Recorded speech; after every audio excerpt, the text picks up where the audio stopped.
사도신경 하심으로 신앙 고백하시겠습니다.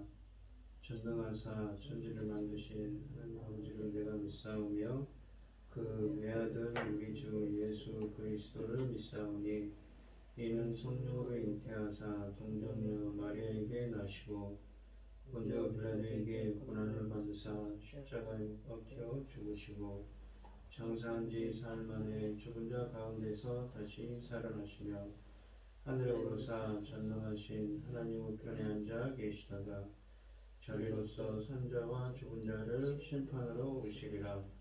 성령을 믿사오며 거룩한 공예와 성도가 서로 교통하는 것과 죄를 사하여 주시는 것과 몸이 다시 사는 것과 영원히 사는 것을 믿사옵나이다. 아멘. 찬송가 357장입니다. 찬송가 357장입니다.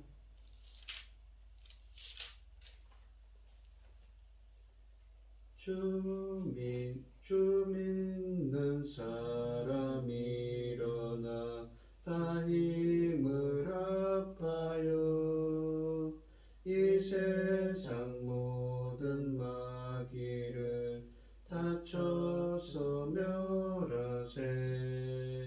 저 앞에 오는 적군을 다 싸워 이겨라. 주 예수 믿는 힘으로 온 세상 이기네. 믿음이 이기네. 믿음이 이기네. 주 예수를 믿음이 온 세상 이기네. 온 인류 마귀 괴율로 큰 죄에 빠지니 진리로 띠를 띠고서 늘 기도 드리세. 참 믿고 의지하면서 겁없이 나갈 때 주 예수 믿는 힘으로 온 세상 이기네. 믿음이 이기네. 믿음이 이기네. 주 예수를 믿음이 온 세상 이기네. 끝까지 이긴 자에게 흰옷을 입히고 또 영생 복을 주시니 참 기쁜 일일세. 이 어두운 세상 지나서 저 천성 가도록 주 예수 믿는 힘으로 온 세상 이기네. 믿음이 이기네. 믿음이 이기네. 주 예수를 믿음이 온 세상 이기네. 아멘. 오늘 함께 하실 하나님의 말씀은 출애굽기 7장 8절로 25절 말씀입니다. 출애굽기 7장 8절로 25절 말씀입니다. 구약성경 91쪽에 있습니다. 교독을 하도록 하겠습니다. 제가 먼저 읽겠습니다. 여호와께서 모세와 아론에게 말씀하여 이르시되 바로가 너희에게 이르기를 너희는 이적을 보아라 하거든 너는 아론에게 말하기를 너희 지팡이를 들어서 바로 앞에 던지라 하라. 그것이 뱀이 되리라. 모세와 아론이 바로에게 가서 여호와께서 명령하신 대로 행하여 아론이 바로와 그의 신하 앞에 지팡이를 던지니 뱀이 된지라. 바로도 현인들과 바색들을 부르매 그 애굽 요술사들도 그들의 요술로 그와 같이 행하되 각 사람이 지팡이를 던짐에 뱀이 되었으나 아론의 지팡이가 그들의 지팡이를 삼키니라. 그러나 바로 마음이 완악하여 그들을 말을 듣지 아니하니 여호와의 말씀과 같더라. 여호와께서 모세에게 이르시되 바로의 마음이 완강하여 백성 보내기를 거절하는도다. 아침에 너는 바로에게로 가라. 보라 그가 물이 있는 곳으로 나아오니되 우리니 너는 이 나일강의 강가에 가서 그를 맞으며 뱀이 되었던 지팡이를 손에 잡고 그에게 이르기를 히브리 사람의 하나님 여호와께서 나를 왕에게 보내어 이르시되 내 백성을 보내라. 그러면 그들이 광야에서 나를 섬길 것이니라 하였으나 이제까지 내가 듣지 아니하는도다. 여호와가 이같이 이르노니 네가 이로 말미암아 나를 여호와인 줄 알리라. 볼지어다 내가 내 손에 지팡이로 나일강을 치면 그것이 피로 변하고 나일강의 고기가 죽고 그 물에서는 악취가 나리니 애굽 사람들이 그 강물 마시기를 싫어하리라 하라.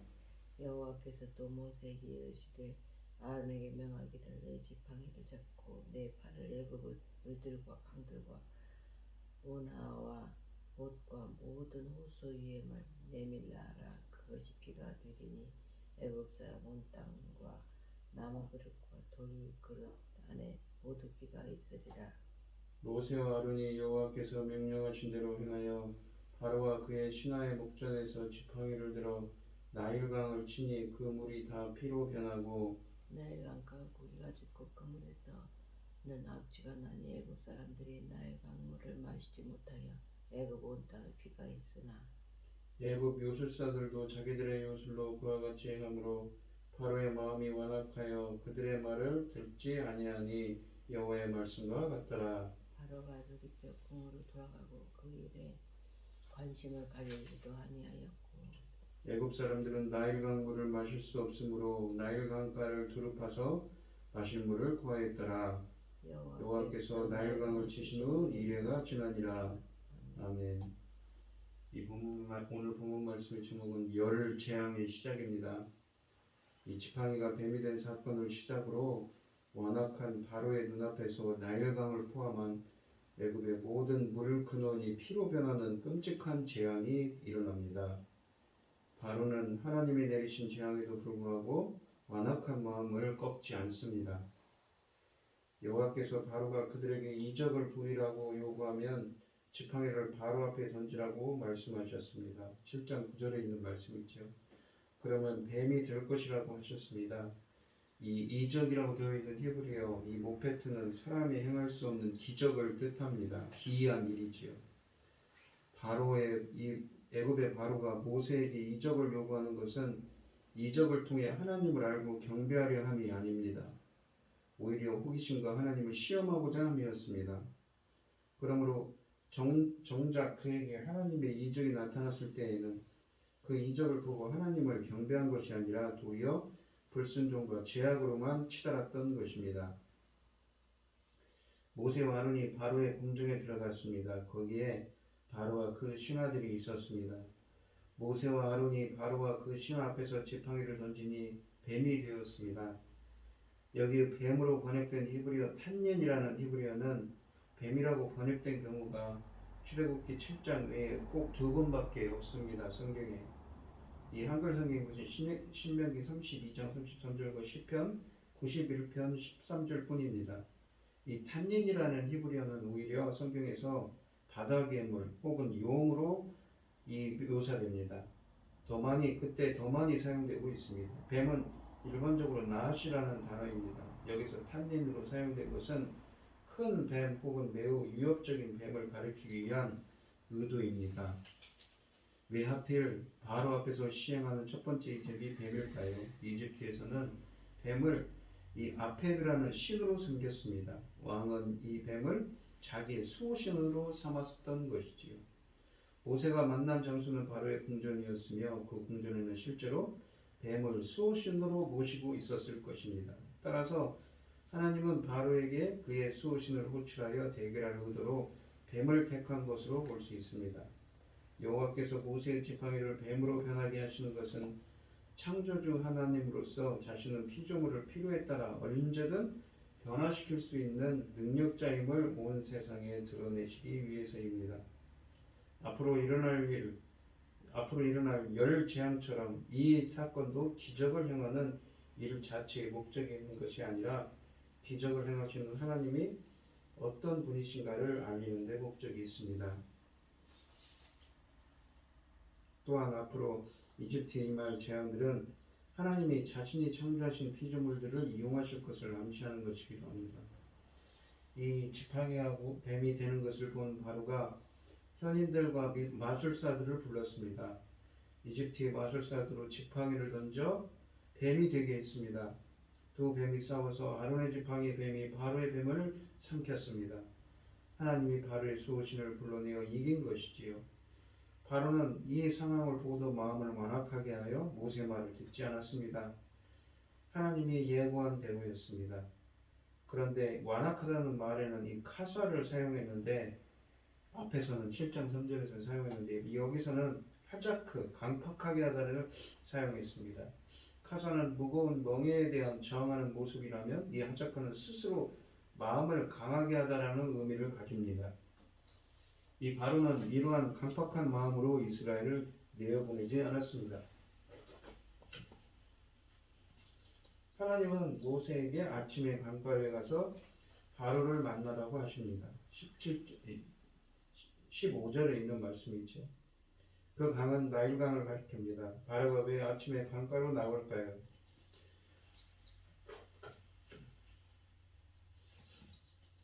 이집트는 이 지중해 연안을 제외하고 대부분 지역이 연중에 50mm 정도의 비밖에 오지 않는 사막지대입니다.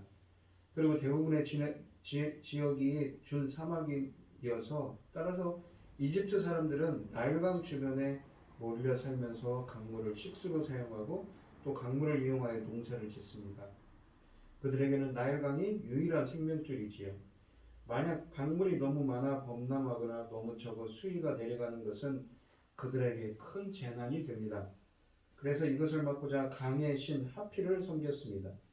바로가 아침에 강가에 있는 것은 최고의 제사장인 그가 하피 신전에 제사를 드리기 위함이었을 것입니다. 하나님은 바로를 바로 그 강가에서 만나라고 하십니다. 그런데 하나님은 그 뱀 되었던 지팡이를 손에 잡고 바로를 만나라고 15절에 말씀하십니다. 이 지팡이는 바로의 수호신을 쳐서 이긴 능력의 지팡이이지요.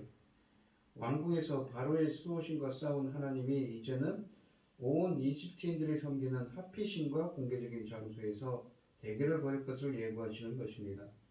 그곳에서 하나님은 바로에게 히브리 사람의 하나님 여호와께서 나를 왕에게 보내었음을 밝히고 그리고 하나님이 자기 백성을 내보내어 광야에서 자기를 섬기게 하라는 요구를 바로가 듣지 않았음을 상기시켜 말하라고 합니다. 그리고 다시 경고하십니다. 이제 곧 하게 될 일이 이 일로 말미암아 나를 여호와인 줄 알리라라고 17절에 말씀하십니다. 이 알리라라는 말은 야다, 경험적으로, 체험적으로 알 거라는 말입니다. 여호와의 이름은 곧 어떤 일을 할 것이라는 의미지요. 이제 그 일을 하면 이집트 사람들이 여호와의 이름을 경험적으로 알게 될 것이라는 말입니다. 하나님은 자신이 계획하는 일을 밝힙니다. 먼저 볼지어다 라는 말로 주의를 환기시킵니다. 어떤 일이 일어날지 보라는 것입니다. 그리고 모세의 손에 있는 지팡이로 나일강을 치라고 하십니다. 이 치다의 낙하는 종종 치명적인 타격으로 상대방을 치는 것을 의미합니다. 또 많은 경우에 낙하는 쳐 죽이다는 의미로도 쓰입니다. 지팡이로 나일강을 치는 것은 강의 신 하필을 징계한다는 의미이며 더 나아가 그 신을 죽이는 것입니다. 그러면 강물이 바로 피로 변할 것입니다. 강물이 피로 변한다는 것은 하필 신이 죽었음을 의미합니다. 그 결과 나일강에 살던 고기가 죽고 그 물에서는 악취가 날 것입니다. 그들이 강을 섬기는 이유는 그 강이 생명을 주기 때문이었습니다. 그런데 강이 죽을 뿐만 아니라 그 강에서 살고 있는 고기가 죽고 그로 인하여 악취가 납니다. 생명을 주는 강이 아니라 죽음을 주는 것으로 변했으며 숭배의 대상에서부터 오히려 사람들이 그 물을 마시기를 싫어하는 것으로 추락하였습니다. 여호와께서 다시 모세와 아론에게 명령합니다. 내 지팡이를 잡고 그 네 팔을 애굽의 물들과 강들과 운하와 못과 모든 호수에 내밀라고 19절에 말씀하십니다. 이제는 나일강뿐 아니라 이집트 전역을 향하여 지팡이를 뻗었습니다. 강의 이 나하르라는 히브리어는 나일강 원줄기를 말합니다. 이 운하로 번역된 에오르는 강의 지류 혹은 시내를 밝힙니다. 말합니다. 나일강은 하류, 델타 지역 외에는 강의 지류가 없습니다. 그래서 여기에서는 사람이 만든 운하로 보는 것이 맞습니다. 이집트 사람들은 농사를 짓기에 나일강에서부터 물을 끌어오는 운하를 만들어 사용했습니다. 못으로 번역된 아감은 웅덩이 혹은 늪지대를 말하고 호스로 번역된 이 미크웨라는 히브리어는 고인 물을 말합니다. 둘 다 오아시스를 연상케 하지요. 이집트는 대부분 사막지대이며 사막의 중간중간에 크고 작은 오아시스들이 있습니다.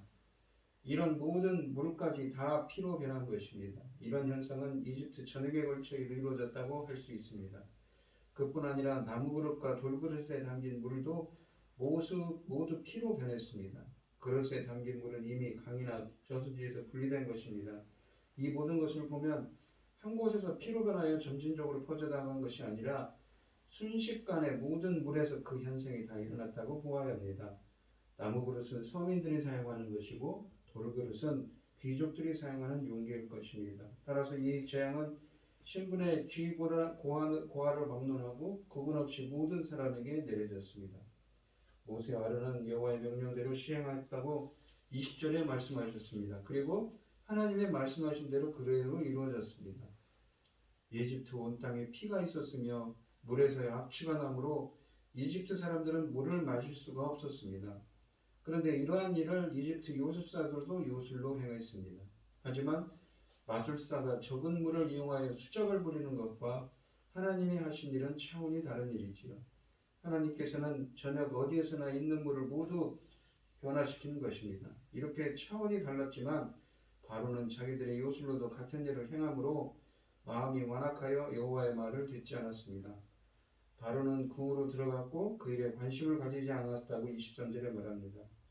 관심은 레브, 즉 마음을 뜻합니다. 이 부분을 원문으로 직역하면 그의 마음을 그 일에 두지 않았다입니다.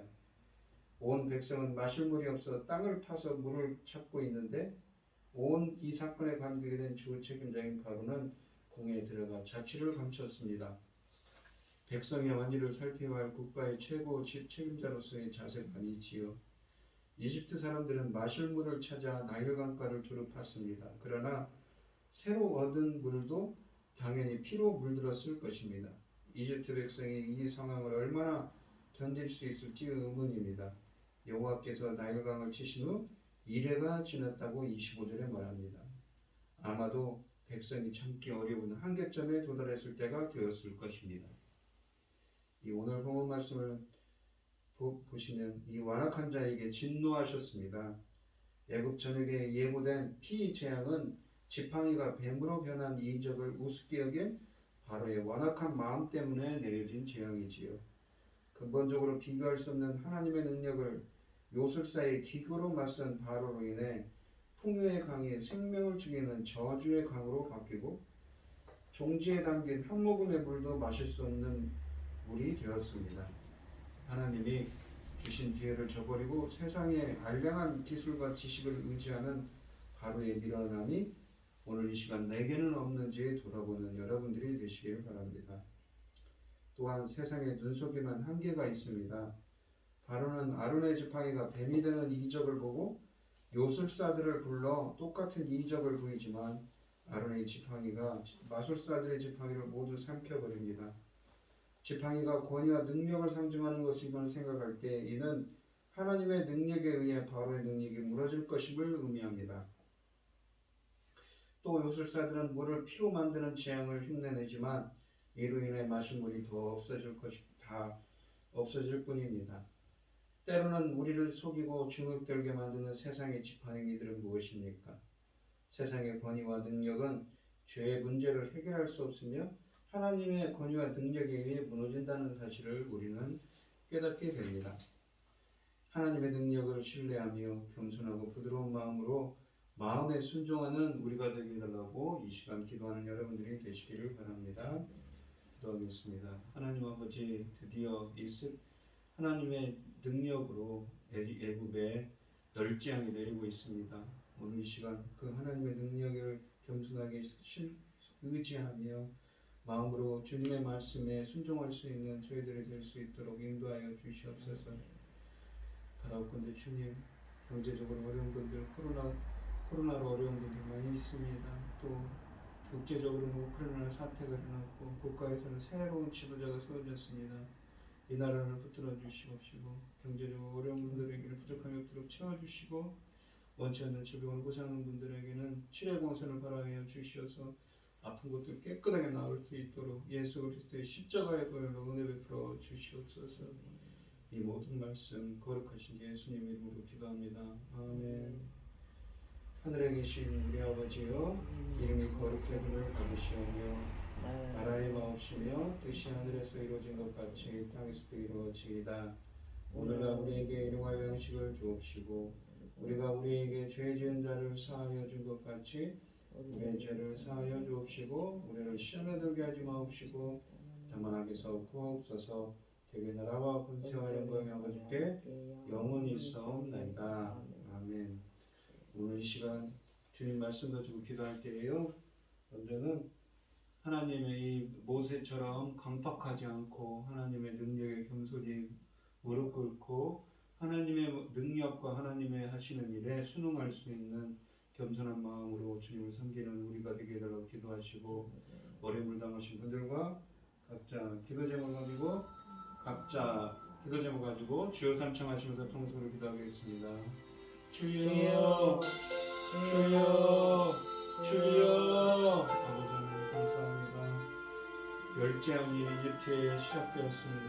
주님 바라옵건대 주님의 강력의 손으로 함께하여 주시옵소서. 저희들은 하나님 앞에서 교만치 않게 하여 주시옵시고 그 말씀에 순종하며 순응하며 주님을 의지하는 오늘 하루가 되게 하여 주시옵소서. 주님 인도하여 주시옵소서. 어려움을 당하신 분들 많이 계신데 경제적으로 어려운 분들에게 부족한 것들을 채워주시옵시고 정말 앞으로 십자가에 걸린 아픈 것도 깨끗하게 낫게 하여 주시옵소서. 그 친구들 주님의 은혜를 체험하고 주님의 권능으로 함께하여 주시옵소서. 주님의 권능의 지팡이로 함께하여 주시옵소서. 아픈 것도 깨끗하게 나을 수 있도록 역사하여 주시옵소서.